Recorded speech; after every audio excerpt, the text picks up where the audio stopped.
Greetings, fellow humans, and welcome to the book Wormhole.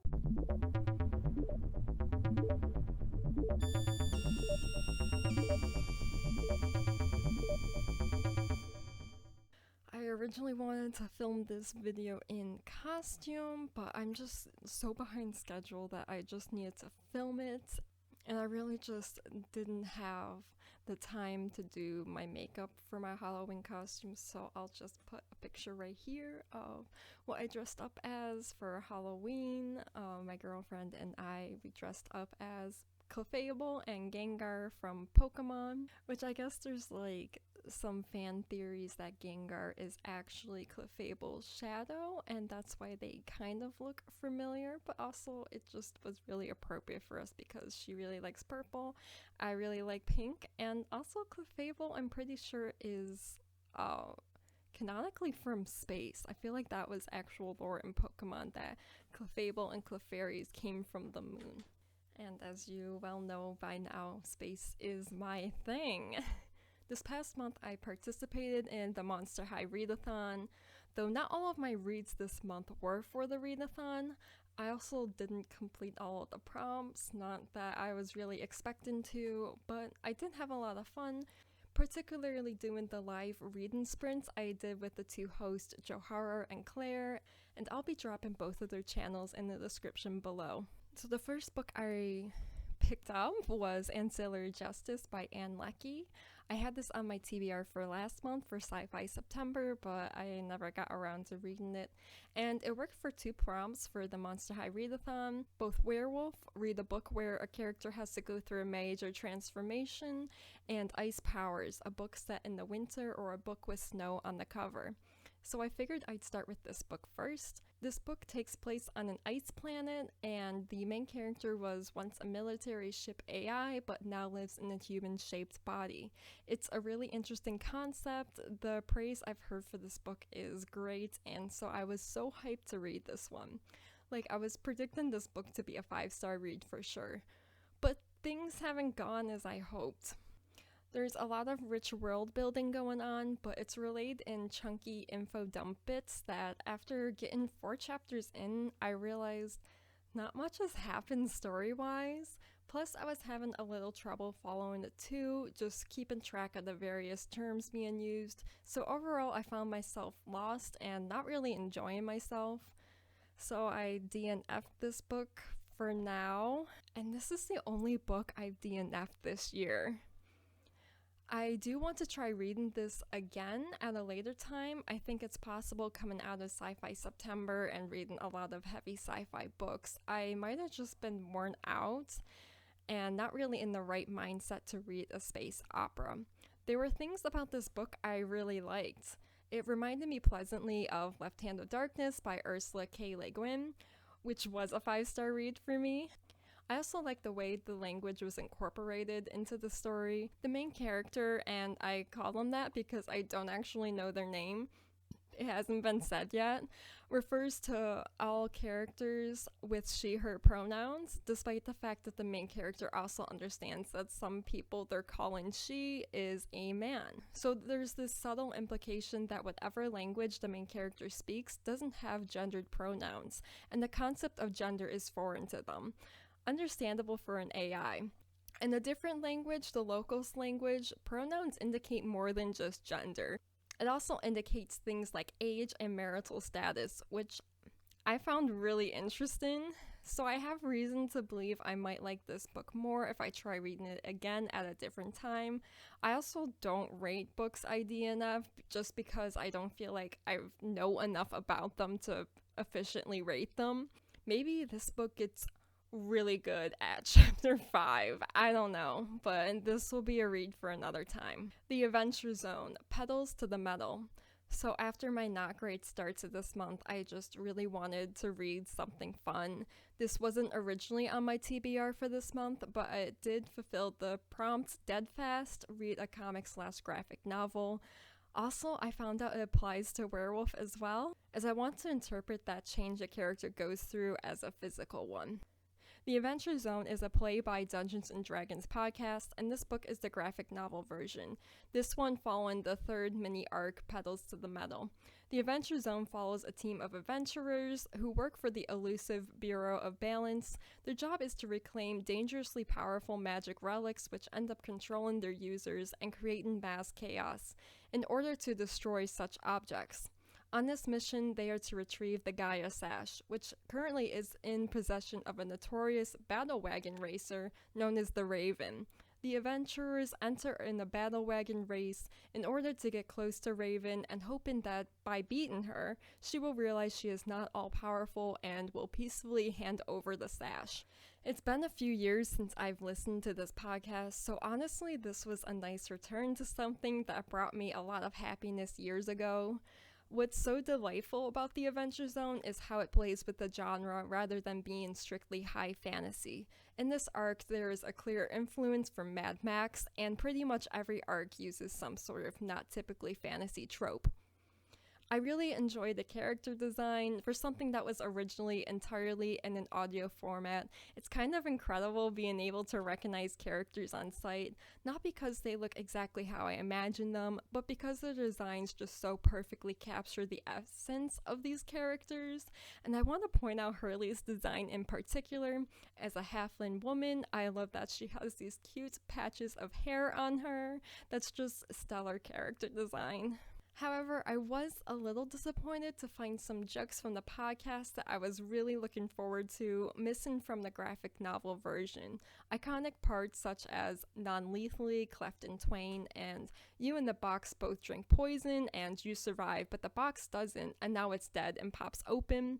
But I can forgive this for a number of reasons. For one, there was a lot of content from 10-hour-long episodes to be put into less than 300 pages. For another, these jokes probably wouldn't have worked in a graphic novel form.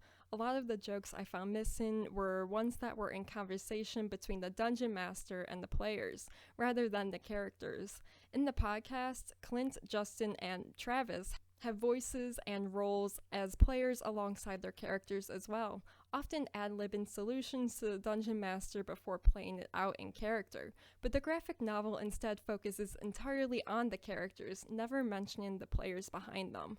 And that makes sense and works better for a graphic novel. The graphic novel is more immersed in storyline, and while it remains entertaining, it's just not as funny as the podcast is. It's missing that chaotic energy that comes from comedians ad-libbing a game. However, the story in Adventure Zone alone is just very well done and unique. While most of the book holds true to the podcast, I noticed two distinct changes. For one, Hurley and Sloane's relationship was both more fleshed out, but also more prominent, while in the podcast it was mostly just heavily implied. The other thing was that a big reveal for both Hurley and Sloane ended up in this book, whereas in the podcast it happened instead in the finale. Both of these changes I was pretty happy with and definitely showed that they went back and tried to refine the story while making these graphic novels. I rated this one 5 stars because overall I thought this was a very good graphic novelization of the podcast. However, I do prefer the podcast version a little bit more.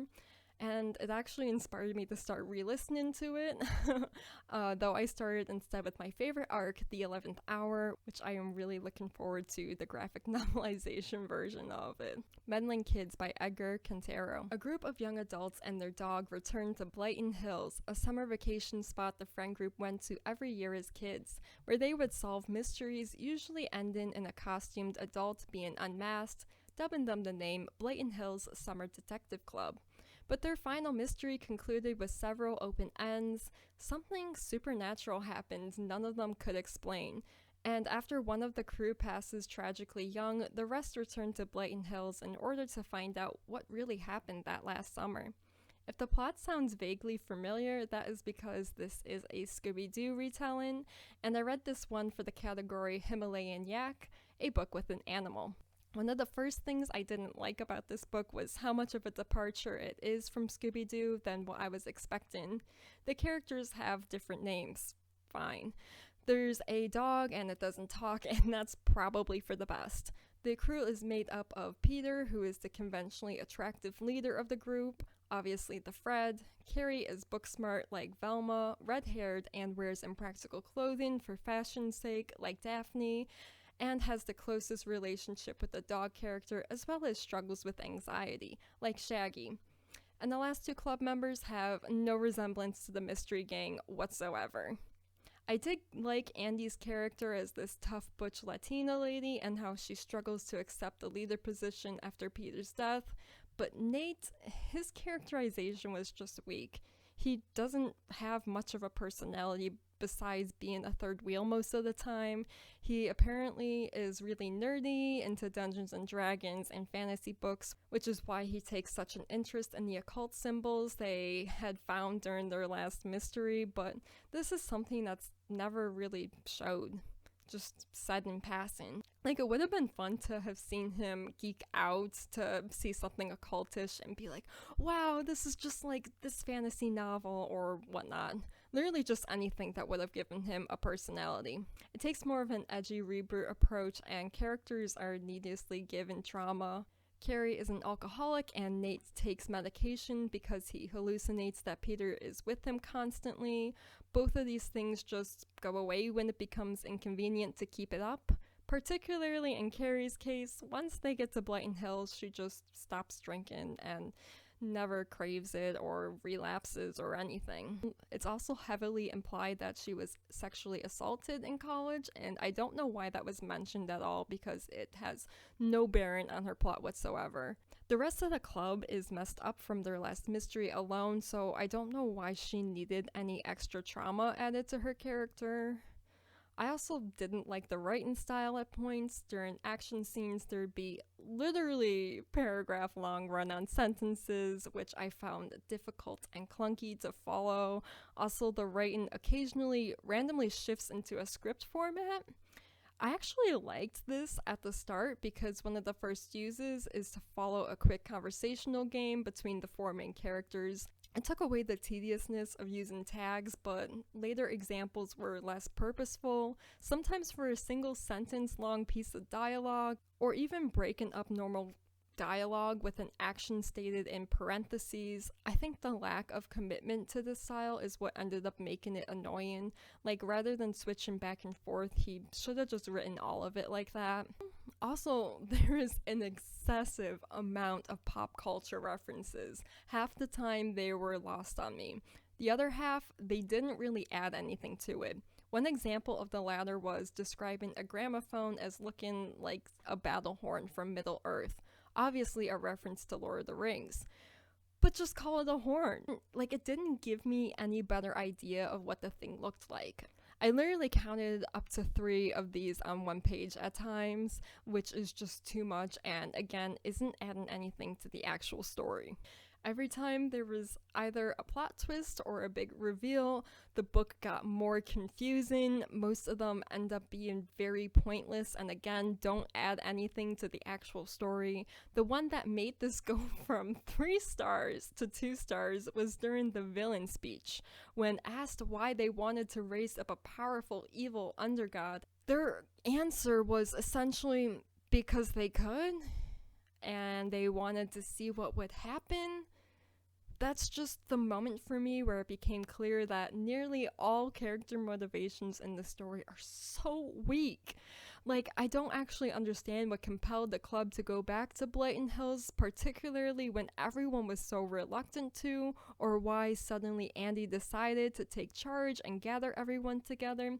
Like, I think Peter's death was supposed to be the catalyst, but he died 2 years before the book starts. So maybe the story should have started there instead. Also, and this is a very minor spoiler, but the guy in the mask they originally arrested as kids was there that night entirely on coincidence and had nothing to do with this particular mystery except to initially take the fall for it, which is kind of just lazy to me. And lastly, it took me a while to figure out what I didn't like about the main romance between Andy and Carrie. Learning ahead of the time that this book had LGBT rep got me even more excited about the book, since I think Velma and Daphne have such good chemistry in Scooby-Doo.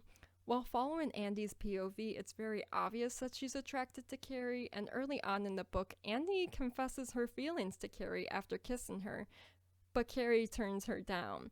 There's also a weird conversation here where Carrie asks if Andy is a lesbian, and Andy says no, and I just don't understand why that part was included. The book takes place in the 90s, so I can understand why Andy might want to lie about her sexuality, but I think it could have been a great opportunity to show the trust Andy has in Carrie by telling her something personal. I also thought maybe this would be a plot about self-discovery for Andy, and she'd eventually come around to accept she is attracted to a woman, but that never comes up ever again. She's just very interested in Carrie in particular. But after Carrie initially turns her down, Andy continues to pursue her, and what bothers me about this is later on she kisses Carrie again, and the author doesn't do anything to indicate that Carrie actually liked it that time. Something as small as Carrie kisses her back could have shown that throughout the adventure Carrie has had a change of heart, but instead I was left feeling like Andy is forcing herself on Carrie time after time. And even in the conclusion, while they obviously have some sort of relationship with each other, it still feels incredibly one-sided, where Andy is the one that is interested and Carrie is only tolerating it. Without knowing how Carrie feels, as well as an absence of any body language or otherwise actions that show her interest, the whole plot left me feeling incredibly gross, and it kind of fell into that predatory lesbian trope, which for a book that came out in 2017, you gotta do better than that. And since this is getting long, I only want to briefly mention that there are also parts in this book that felt a little bit transphobic to me, just for any readers like me who thought, hey, this is gonna be a great LGBT read. Be warned, it's really not. So anyway, I kept allowing this book to try to impress me, only to end up slowly taking off star after star the further I got along in the book, and I ended up rating it 1 star. Would not recommend. But you know what is a good piece of media that imagines the mystery gang as adults after having a fallout with each other and even has some supernatural qualities to it? The 2002 Scooby-Doo live action movie. Seriously, save your time and money and watch this instead of reading this book. Horrid by Katrina, Leno. This wasn't part of the readathon. I was just frustrated I wasn't having any luck with anything I was reading, and so my sister recommended me this because she read it last year during October and really loved it. After the unexpected passing of her father, Jane and her mom are forced to move cross-country into her grandmother's abandoned house. The locals have their own superstitions about the house, and upon moving in, Jane experiences strange sightings, leading her to believe someone else is living in the house. Her mom insists it will take some time to get used to, but Jane realizes her mom knows more than she is letting on. This was a really atmospheric read. It isn't scary so much as it is creepy. The writing and setup is overall very simple, but ultimately effective. I could picture this like a film in my head while reading. Also, it was so perfect to read during fall, especially Halloween. I love the way anger is depicted in this book. There are lots of unapologetically angry female characters, and that anger manifests in ways that are sometimes disturbing to watch. There's a lot of really great catharsis to that. Leno captures anger well, as well as girls and women in real life, let alone in fiction, rarely are allowed to be angry. And when they are, it has to be cute, you know? Like pouty lips, playfully irritated, that sort of stuff. No, it gets really ugly in this book.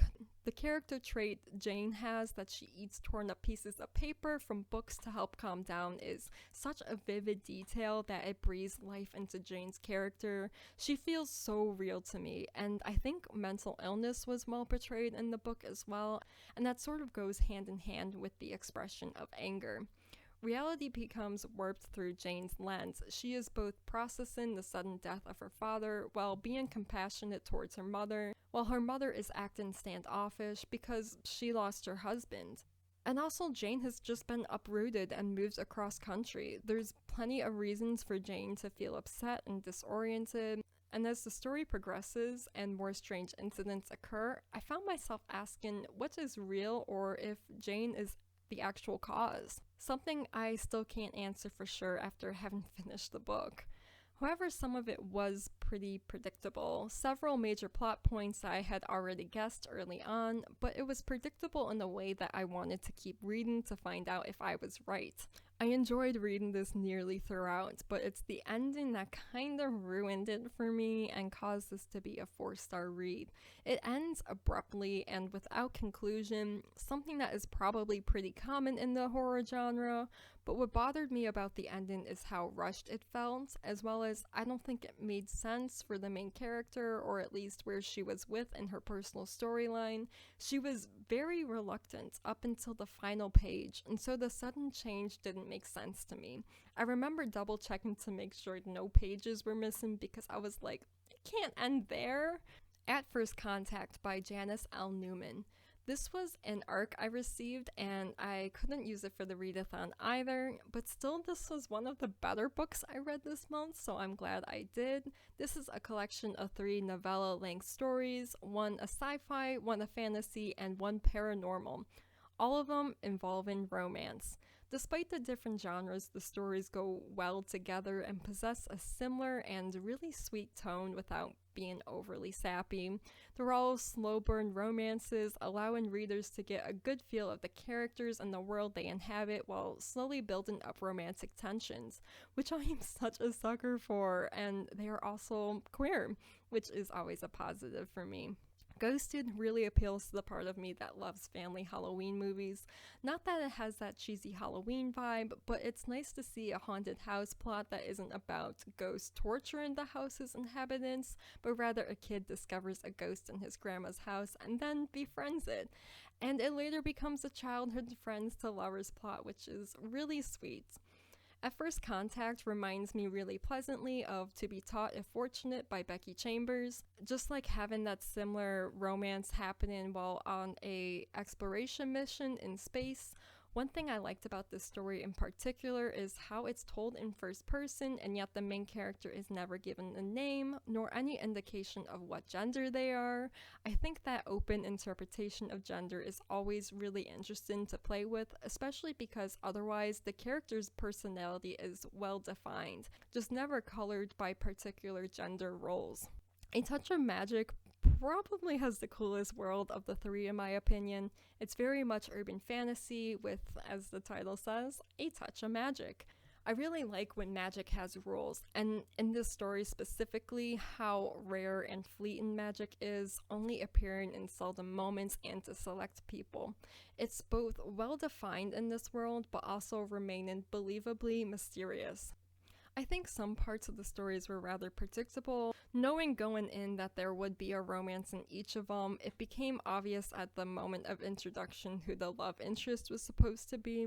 However, there are genre-specific parts of each story that make them surprising and exciting. 5-star rating for me, and this is supposed to come out end of November. And the last book I read this month was Before the Fallout, From Marie Curie to Hiroshima by Diana Preston. This is a nonfiction book, recalling all of the scientific discoveries leading up to the deployment of the first atomic bomb on Hiroshima, starting with the discovery of radium. This book is a really nice mix of history, science, and biography. All 3 elements had equal parts in the storytelling and meshed well together. This one I read for the smartest school in school category, read a book that taught you something, but I also want to count it for The Truth Hurts, a book you are intimidated to read since it ended up having a lot more physics in it, which is something I've never studied, as well as Zombie Speed, read a book that is slow paced but still entertaining. The first part of this book is really quick with the discovery of radium, and it seems like within that first decade there's a bunch of discoveries about radioactivity and new elements, and like using radium to treat cancer, and the discovery of X-rays and invention of the Geiger counter, which detects radiation. But once it gets to the nuclear fission section, it slows down for a bit, for about 20 years, and gets a little repetitive too. I'm forgiven of that though, just because the reason it gets repetitive is it follows research happening in different countries. So a lot of it is like, this is when this country initially proved nuclear fission is possible and discovered this method, and then the next section will be about a different country discovering essentially the same things and relatively around the same time as well. But I'm really happy the book doesn't only focus on America, especially since one of the main themes of the book is how science before the atomic bomb was a worldwide endeavor focused on discovery for the sake of learning. There was a lot of cultural flow of ideas, and scientists commonly studied in other countries, and results were shared worldwide. World War II marks a change in this for several reasons. Suddenly, discoveries were being kept secret for fear of information landing in enemy hands, and unfortunately that caused politics to become part of science, something science was previously absent of. And I can already see how the race between countries to create the atom bomb would begin a trend in nationalism that was later carried over in the space race. The atomic bomb was not solely an American endeavor and actually depends on so many years of scientific study, mostly happening in Europe. In fact, the book highlights that it was sort of circumstantial that America got to be the first country to build a nuclear bomb. A lot of it dealt with position. None of the fighting in World War II was taking place on American soil, as exemplified by Germany's foiled attempts because various important factories kept being blown up and sabotaged. I like that this book takes time to acknowledge how much scientific discovery was because of minorities, particularly the Jewish. The author takes care to show how the Nazi regime disrupted several of these accomplished scientists' lives. She mentions both the scientists that stood up for their Jewish colleagues, even assisting at their own risk, but also the people who benefited off of this oppression. And while two female scientists play a major role in the book, obviously Marie Curie, but also Lise Meitner, both have suffered from instances of sexism in the field. Curie unproportionately suffering from the public exposure of her adultery, of course at a much more severe rate than the married man physicist she was sleeping with, and Lise Meitner being overshadowed by her male colleague, with whom they discovered fission together with. But the author also points out that both of these women were exceptionally lucky as well to have been otherwise held in high regards to their male colleagues. An interesting point I liked in the book was the case of Ida Noddack, and how she actually predicted that nuclear fission might be possible, but this discovery was instantly shot down by everyone in the field, including Otto Hahn, who would later prove nuclear fission possible alongside Meitner years later. And a lot of the reason why her idea was shot down was because she was a woman, and that kind of makes you wonder like what other ideas have been lost or delayed because women haven't been taken seriously throughout history. I rated this one 4 stars. I really enjoyed the style of the book. I learned a lot too, though sometimes was left hungry for more information. Though while reading, I found some other briefly mentioned topics in this book that I'd like to find other nonfiction books about. I do think the epilogue was kind of pointless. That went a bit into theorizing how history would have altered should things have gone differently. And for the most part, Preston confirms that most things would have happened eventually anyways, and there were some slow, repetitious bits. But other than that, it's reminded me how much I do enjoy reading nonfiction. So that concludes my month. I've had ups and downs. I think it's just harder when I really expect to like a book only to be disappointed by it. But overall, I'm usually really good about picking books I know I'll like. This month was just kind of a fluke. I am looking forward to participating again in Monster High Readathon next year, since that was my favorite part of this month. Next month, which is currently this month, since I'm a little behind, I am not going to participate in any readathons. I was really tempted by Nonfiction November, but I've settled on reading one nonfiction book in honor of, because I do want to start reading more of the genre. Otherwise, I'm doing my own version of Nano. I'm in the editing stage of my book, and I had at the start of this month 38,000 words left to edit, so that's my goal rather than 50,000. But considering that I've been editing this book literally all year, it's a little bit of a crunch for me. Anyway, let me know how your month went. I usually ask what people's favorite book they read was, but I'm going to do the opposite for Halloween. What was your least favorite book you read this month? Thanks for watching, and please stay tuned.